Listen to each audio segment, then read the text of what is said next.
பேதுரு போய் தூண்டில போடுறான் மீனுக்காக.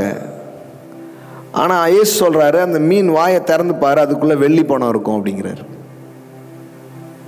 நீங்கள் கேட்கலாம், எங்க இயேசு இதுக்கெல்லாமா இயேசு நடத்துவார்? பணம் எங்கே இருக்குன்னு சொல்லுவாரா? நான் இயேசு எங்கே இருக்குன்னு சொன்னார? நீ போய் மீனை போடு, அது வாயை திறந்து பாரு, அதுக்குள்ளே என்ன இருக்கும்? வெள்ளி பணம் இருக்கும். நான் சொல்கிறேன், தேவ ஆவியானவர் உங்கள் வாழ்க்கையில் கிரியை செய்யும்போது எங்கே மணி இருக்குன்னு உங்களுக்கு தெரியும். ஆமாம், அதை நான் சொல்கிறேன். நான் வெட்டி முறிச்சு உருண்டு பிறண்டு கையில் எடுக்க கிடையாது. ஆவியானவருடைய செயலாலே லட்சங்களை கோடிகளை உங்கள் கையில் சுலபமாக நீங்கள் எடுக்கிற வருஷமாக உங்களுக்கு இருக்கும். எஸ், காலேப், ஜோஷுவா வேறே ஆவியை உடையவர்களாக இருக்கிறார்கள். அவர்கள் விசேஷ ஆவியை உடையவர்கள். அவங்க தான் இன்ஹெரிட் பண்ணுறாங்க. மற்றவங்களாம் ஓடிட்டு இருக்கான், இவன் மட்டும்தான் போய் சுதந்திரிக்கிறான்.